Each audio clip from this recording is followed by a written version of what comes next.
Hello, everyone. I'm Father James DiLuzio with the Paulist Fathers here in New York City. I thought I would offer you a more informal way of sharing my homily for this weekend, the 20th Sunday in Ordinary Time, according to the ecumenical liturgical calendar, and specifically the Catholic liturgical calendar. The gospel this weekend is from Matthew chapter 15, verses 21 to 28. Basically, Jesus has taken his disciples into the Gentile region of Tyre and Sidon. And he is accosted by a woman, a Canaanite woman, therefore pagan, not of any of the Jewish tribes. And she insists that he help her because her daughter is possessed by a demon. And Jesus says, I've come only for the people of Israel. I'm only for the children. And she says, please, Lord.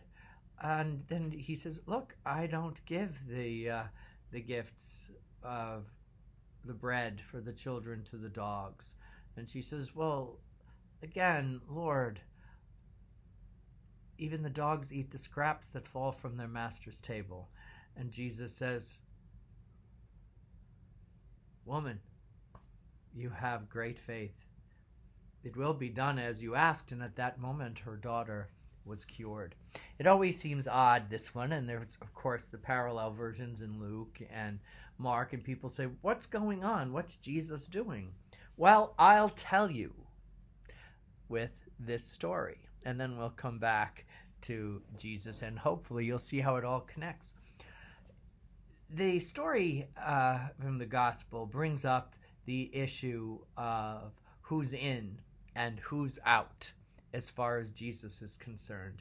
And its parallel of who's in and out, who belongs and who doesn't, is consistently linked to the whole concept of the law. The law, the letter of the law, the spirit of the law, and as Jesus will often say, the fulfillment of the law. That doesn't negate anything that comes before it, and yet is somehow enriched and different.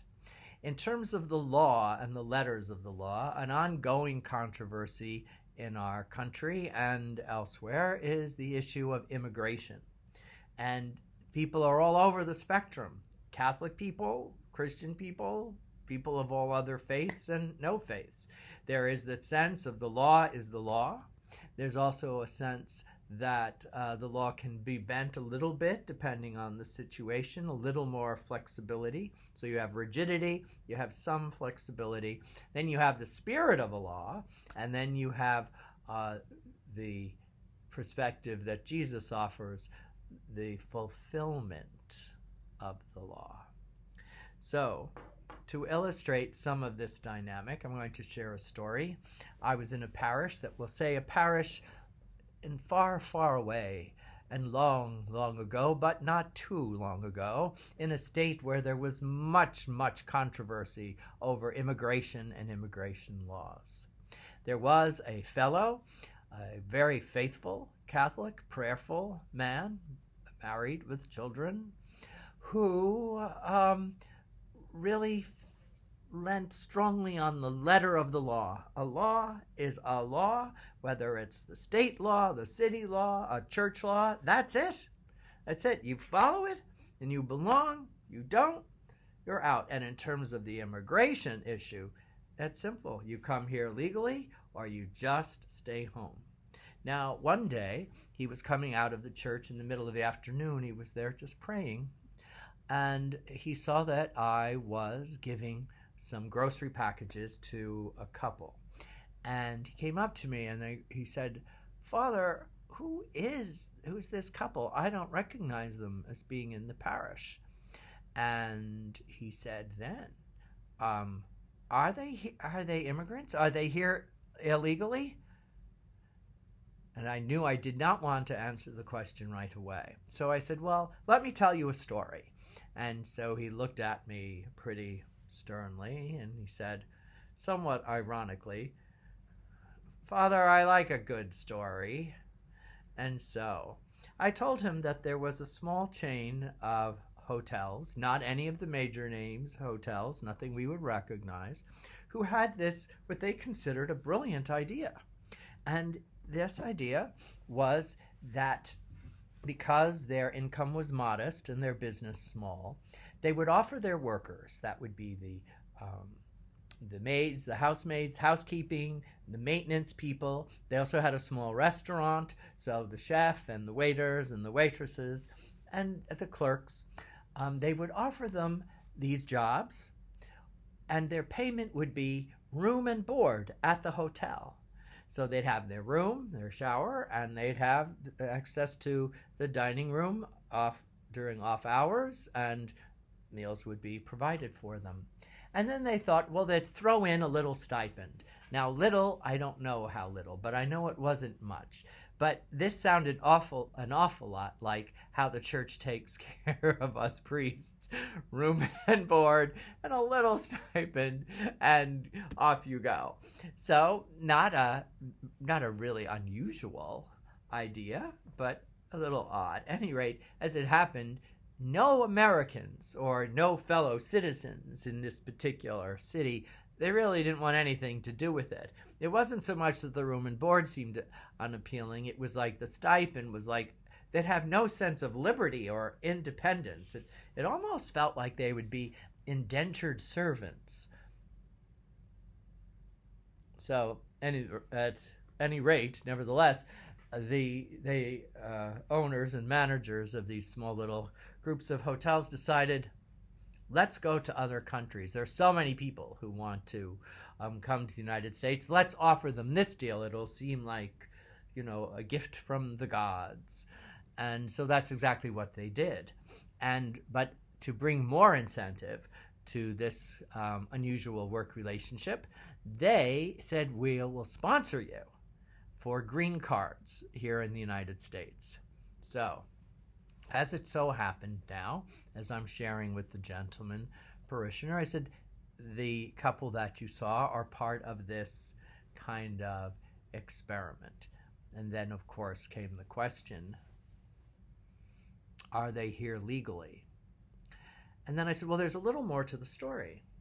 So I said, it so happened that when they first arrived, the hotel management honored this agreement. They had room, they had board, they had the food, and they had a small stipend.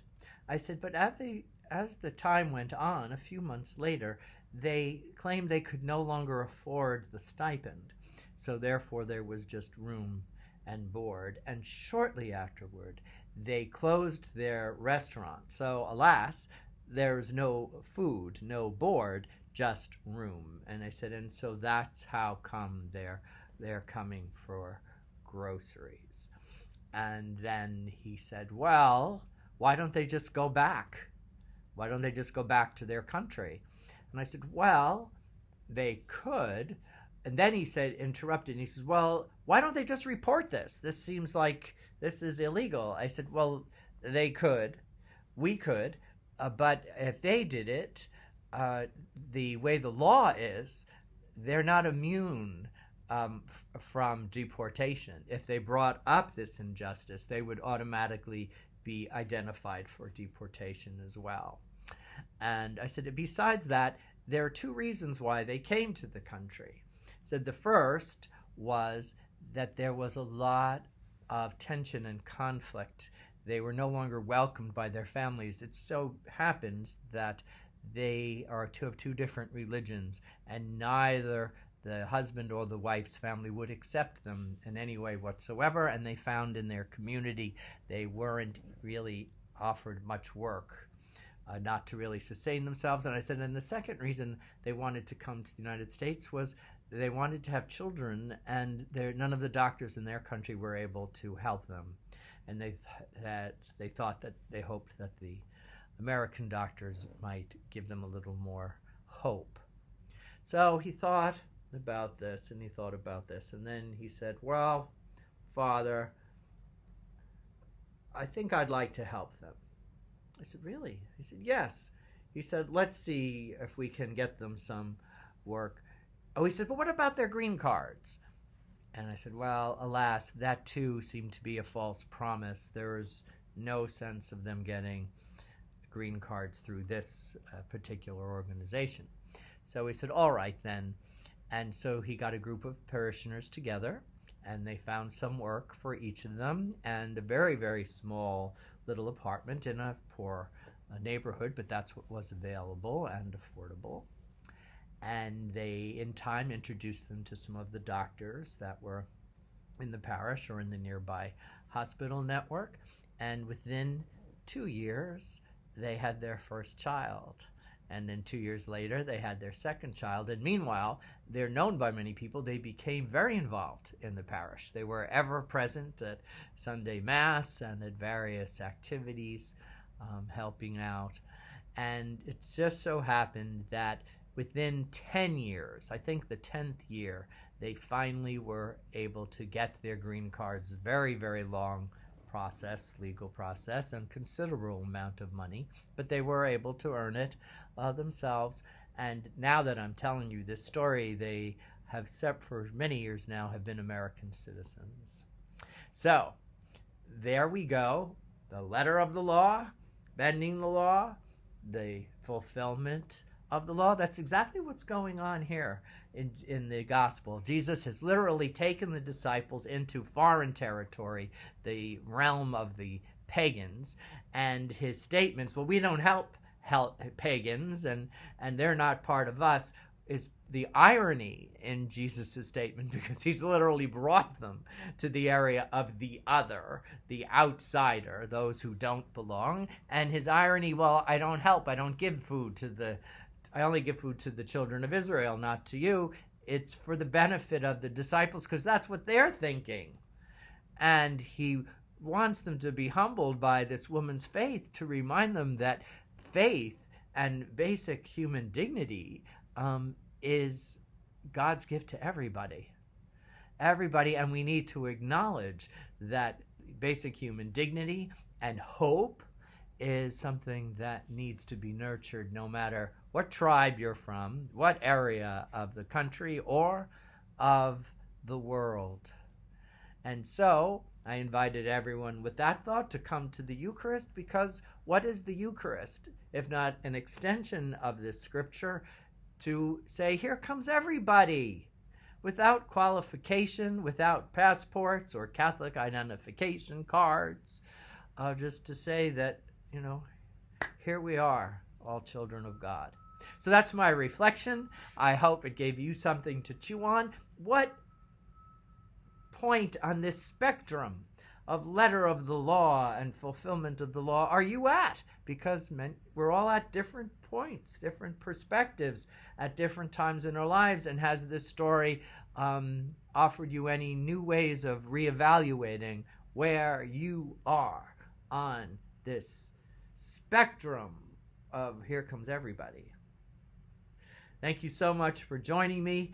God bless you. Join me if you're not familiar with my Young at Heart series on my Facebook page, Luke Live, or if you're a befriending person of me, then it's on my James DiLuzio page, or if you're not into Facebook at all, I'm posting this on YouTube. You can always find me on YouTube under James DiLuzio, and my whole Young at Heart series is there as well. Thank you for joining me. Have a good night. This is evening time, the Saturday vigil to the 20th Sunday in ordinary time. Again, I'm Father James DiLuzio with the Paulist Fathers. Good night, everyone.